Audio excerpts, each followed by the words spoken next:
नमस्कार टीवी और मैं हूं आपके साथ स्मिता पटवार। चलिए रुक करेंगे उत्तराखंड की तमाम बड़ी खबरों का, लेकिन उससे पहले एक नजर आज की हेडलाइंस पर।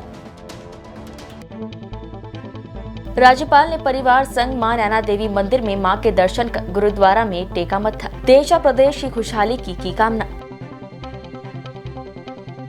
कैबिनेट मंत्री धन सिंह रावत ने जिला सभागार उत्तरकाशी में ली यमुनोत्री गंगोत्री धामों से जुड़े यात्रा अधिकारियों की अहम बैठक। हल्द्वानी में सारथी फाउंडेशन समिति द्वारा आयोजित रोजगार मेले में उमड़े हजारों युवा। 11 से अधिक कंपनियों के पहुंचे प्रतिनिधि। रुड़की में अवैध अतिक्रमण पर चला प्रशासन का बुलडोजर, जेसीबी से की गई तोड़फोड़। सल्ट पुलिस के हाथ लगी बड़ी सफलता, 13 किलो गांजे के साथ 2 अभियुक्त गिरफ्तार। जनपद नैनीताल पहुंचे प्रदेश के राज्यपाल लेफ्टिनेंट जनरल गुरमीत सिंह ने अपने परिजनों के साथ मां नैना देवी मंदिर जाकर मां का आशीर्वाद लिया। साथ ही उन्होंने गुरुद्वारे में जाकर मत्था टेका। इस मौके पर उन्होंने कहा कि इस वर्ष गोल्फ प्रतियोगिता का आयोजन किया जाएगा। पिछले 2 वर्षों में कोरोना संक्रमण के चलते प्रतियोगिता नहीं हो पाई थी। इस बार इसे भव्य तरीके से आयोजित किया जाएगा, जिसकी तैयारियां भी शुरू कर दी गई है। उन्होंने कहा कि मां नैना देवी मंदिर के दर्शनों को हजारों भक्त नैनीताल पहुँचते हैं। इस मौके पर उन्होंने राज्य की खुशहाली के लिए भी प्रार्थना की। चारधाम यात्रा के सफल संचालन और यात्रा व्यवस्थाओं को सुगम और सुदृढ़ बनाए जाने के उद्देश्य से प्रदेश के कैबिनेट मंत्री डॉक्टर धन सिंह रावत ने गुरुवार को जिला सभागार उत्तरकाशी में यात्रा से जुड़े अधिकारियों की अहम बैठक ली। उत्तरकाशी जिले के दोनों धाम यमुनोत्री गंगोत्री धाम में यात्रा व्यवस्थाओं की समीक्षा करते हुए कैबिनेट मंत्री ने अधिकारियों को जरूरी दिशा निर्देश दिए। उन्होंने कहा कि यात्रियों के स्वास्थ्य सुविधाएं मुहैया कराना हम सबकी जिम्मेदारी है। इसलिए चारधाम यात्रा मार्ग, CSC, PHC, जिला अस्पताल में आवश्यक दवाई, ऑक्सीजन सिलेंडर, एम्बुलेंस 108 की पर्याप्त उपलब्धता रखी जाएगी। काशी में गंगोत्री यमुनोत्री की बैठक ली और इसमें मैंने स्वास्थ्य विभाग को निर्देश दिए कि रिस्पॉन्स टाइम थोड़ा कम करने में, दवाइयों की कोई दिक्कत नहीं होगी और जितने भी डॉक्टर हैं, हमारे पैरामेडिकल स्टाफ हैं, हम ये प्रयास कर रहे हैं कि किसी भी यात्री को कोई दिक्कत होने वाली नहीं है। चंपावत उपचुनाव की कांग्रेस प्रत्याशी निर्मला गहतोड़ी के समर्थन में कांग्रेस प्रदेश अध्यक्ष करण मेहरा, उपनेता प्रतिपक्ष भुवन कापड़ी, कांग्रेस महिला प्रदेश अध्यक्ष ज्योति रौतेला, यूथ कांग्रेस प्रदेश अध्यक्ष सुमितर भुल्लर, चंपावत कांग्रेस पार्टी जिला अध्यक्ष पूरन सिंह कठैत, कांग्रेस पार्टी के वरिष्ठ पदाधिकारी और कार्यकर्ताओं ने मिलकर घर घर जाकर प्रचार प्रसार किया और जनता जनार्दन से कांग्रेस प्रत्याशी को वोट करने की अपील की। अल्मोड़ा जिले के क्षेत्र पंचायत द्वारा हाट में करीब 2.5 वर्ष बाद पंचायत बैठक संपन्न हुई। पंचायत बैठक की अध्यक्षता दीपक किरोला ने की। बैठक में मुख्य अतिथि द्वारा हाट विधायक मदन बिष्ट ने शिरकत की। इस बैठक में क्षेत्र विधायक, ग्राम प्रधान, क्षेत्र पंचायत सदस्यों, जिला पंचायत सदस्यों और विभागीय अधिकारियों द्वारा प्रतिभाग किया गया। बैठक में उद्यान, कृषि, जल संस्थान, जल निगम, सिंचाई, विद्युत, लोक निर्माण विभाग, PMGSY, NH, स्वास्थ्य, शिक्षा और अन्य विभागीय योजनाओं की जानकारी जनप्रतिनिधियों द्वारा अपने अपने क्षेत्रों की जन समस्याओं को सदन के सम्मुख रखा।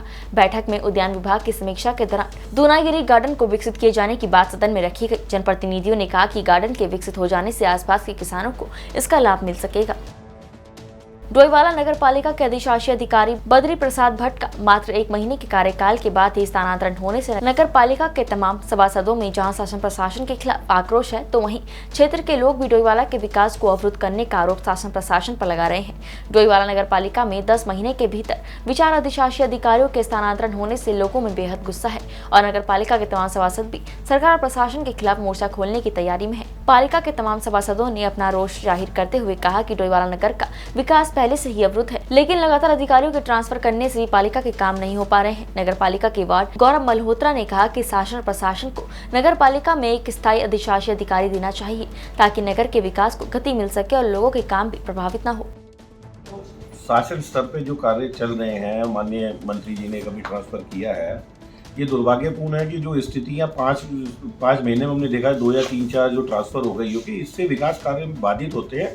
लेकिन अब माननीय मंत्री जी का नया ये विभाग है अपना, मैं उम्मीद करता हूँ उन्होंने डोईवाला, क्योंकि वो डोईवाला के स्थानीय निवासी रहे हैं, डोईवाला के लिए उन्होंने बहुत कुछ अच्छा विकास के मामले में सोचा होगा, इसीलिए कोई नया अधिकारी आ रहा है और उनका हम स्वागत भी करेंगे। ये जरूरी है क्योंकि मानसून भी आ रहा है आगे। देखिए, ईओ तो नगर पालिका के लिए एक अधिशासी अधिकारी के बिना आप कुछ कर ही नहीं पाएंगे। वित्तीय पावर, हर चीज के लिए ईओ जरूरी है। तो जो भी अधिकारी आएगा, ये शासन का अपना सिस्टम है। लेकिन मैं आगे गुजारिश करूंगा माननीय मंत्री जी से कि इनका जो ये नए ईओ आपने हमें दिए हैं, इनका जो कार्यकाल है वो पूर्ण रूप से बढ़िया चलना चाहिए और थोड़ा लंबा कार्यकाल हो। ऐसा ना हो कि 2-4 महीने में इनका भी ट्रांसफर जो में उनकी देखो ईओ नगर पालिका में जितने भी जिस कार्यकाल में हम कार्य कर रहे हैं, जितने भी ईओ यहाँ आए हैं, हर ईओ का विकास का एक सिस्टम होता है, विकास की सोच होती है। इन ईओ की भी माननीय बद्री जी की भी बहुत अच्छी सोच थी, विकास के प्रति बहुत एक्टिव थे। और ये दुर्भाग्य है कि उनका ट्रांसफर हुआ, लेकिन ये शासन की एक प्रक्रिया, उसका हम इस मामले में तो माननीय मंत्री जी जवाब बेहतर दे पाएंगे। अब ये चाहते हैं कि जल्दी से जल्दी कोई आ जाए बिल्कुल, अधिकारी? हम जल्द से जल्द ईओ का, क्योंकि विकास कार्य बहुत समय इस कार्यकाल में के लिए बहुत कम समय रह गया, हम चाहते हैं कि जल्द से जल्द जो ईओ है वो अपना ज्वाइनिंग यहाँ ले और अपना कार्यकाल और विकास के पहियों में गति दे। सारथी फाउंडेशन समिति द्वारा आयोजित रोजगार मेले की ओर से हल्द्वानी के एमबीपीजी कॉलेज में आयोजित मेगा रोजगार मेले में युवाओं का हुजूम उमड़ पड़ा। युवाओं की पंजीकरण के लिए यहां 11 से अधिक स्टॉल लगाए गए हैं। प्रदेश भर से 11 से अधिक औद्योगिक इकाइयों के प्रतिनिधि रोजगार मेले में पहुंचे थे। शहरी बेरोजगारी के मामले में पहले नंबर पर उत्तराखंड। कोरोना के बाद सबसे अधिक महिलाओं का रोजगार छूटा। कोरोना महामारी के बाद प्रदेश के शहरों में महिलाओं का सबसे अधिक रोजगार छूटा। चुनाव से पहले रोजगार देने के नाम पर युवाओं को खूब छला जाता है। सरकारी नौकरी की भर्ती निकलते ही एक पद पर हजारों युवा आवेदन करते हैं। यही हाल प्राइवेट नौकरी का भी है। हैरानी की बात यह है कि उत्तराखंड में पिछले 5 साल में प्राइवेट सेक्टर में रोजगार के मौके 50% कम हो गए हैं। जो सेवा योजन विभाग हर साल औसतन 100 से 150 रोजगार मेले लगाया करता था, वहीं 50 रोजगार मेले भी नहीं लग पा रहे हैं। चारधाम यात्रा में हो रही अव्यवस्थाओं को लेकर कांग्रेस प्रदेश प्रवक्ता गरिमा मेहरा दसोनी ने सरकार को आड़े हाथों लेते हुए कहा कि कांग्रेस द्वारा पहले ही सरकार को चेता दिया गया था कि जो भी चारधाम यात्रा को लेकर इंतजाम है वो ठीक नहीं है, लेकिन फिर भी सरकार नहीं चेती और इसी का खामियाजा है कि जगह जगह पर यात्रा बाधित हो रही है, सड़कें टूट रही हैं और कई दर्दनाक घटनाएं लगातार घट रही हैं। बिल्कुल, सरकार को इस बात का अंदेशा होना चाहिए था कि कोरोना के 2 साल में चारधाम यात्रा नहीं चल पाई और ऐसे में व्यक्ति अपने अपने प्रदेशों में कहीं ना कहीं अवसादग्रस्त भी हुआ। तो इस बार टूरिस्ट सेक्टर में दबाव बढ़ेगा, ये सबको पता था। और चारधाम यात्रा में तो खासकर इतने सारे लोगों का ऑलरेडी बुकिंग्स पहले ही आ चुकी थी। तो विपक्ष चिल्ला चिल्ला कर इस बात को कहता रहा। मेरे अध्यक्ष तो स्वयं पदयात्रा करके आए चारों धामों की और उसके बाद उन्होंने यहाँ पर फीडबैक दिया है 9 मई को सरकार को कि जो इंतजामात हैं वो माकूल नहीं हैं, लेकिन उसके बाद भी सरकार नहीं चेती। और आज आप हश्र देख रहे हैं कि किस तरह से जगह जगह पर यात्रा बाधित हो रही है, सड़कें टूट रही हैं, गाड़ियां खाई में जा रही हैं, एक ही परिवार के सदस्य समाप्त हो रहे हैं। तो कहीं ना कहीं अब जिस तरह से यात्रा शुरू होने के 1 हफ्ते 10 दिन के बाद सरकार और प्रशासन निद्रा से जागा और रजिस्ट्रेशन का शिगुफा छोड़ा, उससे कहीं ना कहीं अफरा तफरी का माहौल हुआ। और अब देखने में आ रहा है कि कहा जा रहा है कि ट्रैफिक प्लान हम बदलेंगे। तो आपने ये सब पहले ही क्यों नहीं कर लिया? अब सतपाल महाराज जो पर्यटन मंत्री हैं वो सेल्फी पॉइंट्स की बात कर रहे हैं। पिछले 6 साल से आप लोग सत्ता में हैं, आखिर चारधाम यात्रा के लिए क्या कोई रोड मैप, कोई विजन बनाने का काम आप लोग नहीं कर सकते थे?